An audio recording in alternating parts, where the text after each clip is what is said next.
Assalamualaikum warahmatullahi wabarakatuh. Bertemu lagi dengan kami dari kelompok 10 dari jurusan Akuntansi Keuangan Lembaga. Di video kali ini kita akan membahas konsep dasar akuntansi tentang penutupan buku dan jurnal pembalik. A. Pengertian jurnal penutup. Jurnal penutup adalah jurnal yang dibuat untuk memindahkan atau menormalkan atau menolkan saldo perkiraan sementara sehingga perusahaan dapat mengetahui laba rugi bisnis selama satu periode. Saldo perkiraan sementara yang dimaksud adalah perkiraan normal dan perkiraan price. Dasar yang digunakan untuk menyusun jurnal penutup yaitu dari kertas kerja, working paper, atau kolom laba rugi. Tahapan penutupan buku. Menutup akun nominal. 1. Menutup semua akun pendapatan dengan memindahkan akun pendapatan ke akun laba rugi atau mendebit pendapatan dan mengkredit ikhtisar laba rugi. 2. Menutup semua akun beban dengan cara memindahkan akun beban ke ikhtisar laba rugi atau mendebit ikhtisar laba rugi dan mengkredit beban-beban. 3. Menutup akun ikhtisar laba rugi dengan memindahkan saldo akun tersebut ke akun modal. D. Jurnal penutup untuk perusahaan persekutuan.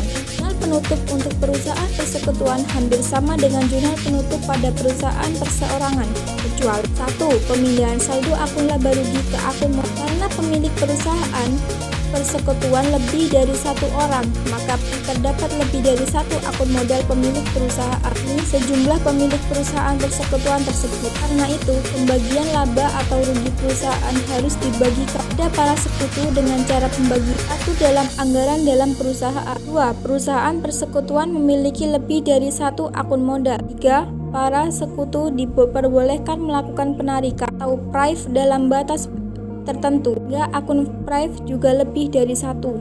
4. Hasil pembagian laba atau rugi dipindahkan dari akun laba rugi ke akun modal melalui akun prive masing-masing. E. Jurnal penutup untuk perusahaan perseroan. Pada perusahaan perseroan, penutupan akun pendapatan dan akun beban akan sama seperti perusahaan perseroan dan perusahaan persekutuan. Perbedaan terletak pada 1. Penutupan akun laba rugi kepada struktur modal pada perusahaan perseroan berupa saham. 2. Para memegang saham tidak diperkenankan mengambil prive di laba yang diambil oleh pemegang saham tersebut, dividend. 3. Sedangkan laba yang tidak dibagikan kepada pemegang saham akan ditampung dalam akun yang disebut akun saldo laba. Selanjutnya, pengertian jurnal pembalik. Jurnal pembalik adalah jurnal yang digunakan untuk membalik jurnal penyesuaian. Artinya, jika dijurnalkan penyesuaian ayat jurnal menunjukkan debit, maka untuk jurnal pembalik, ayat jurnal ini diletakkan sebelah kredit, dan sebaliknya.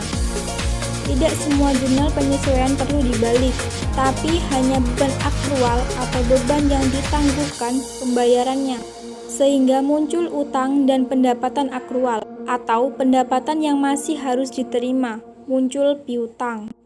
Jurnal pembalik bukan merupakan keharusan melainkan suatu pilihan untuk membuat atau tidak. Jika perusahaan membuat jurnal pembalik, kemungkinan kekeliruan kecil. G. Tujuan atau kegunaan jurnal pembalik. Tujuan pembuatan jurnal pembalik ini adalah 1. Untuk menyederhanakan pembuatan jurnal pada periode berikutnya. Pembuatan jurnal pembalik ini akan bermanfaat jika perusahaan membuat jurnal yang banyak jumlahnya. 2. Meminimalkan kekeliruan yang mungkin terjadi. Selanjutnya, menyiapkan jurnal pembalik. Terdapat 4 jenis akun transaksi yang perlu untuk dibuatkan jurnal pembalik, yakni beban dibayar di muka yang dicatat sebagai beban pendapatan diterima di muka, yang dicatat sebagai pendapatan beban yang masih harus dibayar, pendapatan yang masih harus diterima. Kedua jurnal ini merupakan dua tahapan dari proses akuntansi yang cukup panjang. Namun, keberadaannya sangatlah penting untuk urusan yang melibatkan akuntansi. Oleh karena itu, suatu perusahaan ingin membuat jurnal penutup dan jurnal pembalik, memperhatikan ketentuannya. Dari kelompok kami, mohon maaf jika ada kesalahan kata. Terima kasih. Wassalamualaikum warahmatullahi wabarakatuh.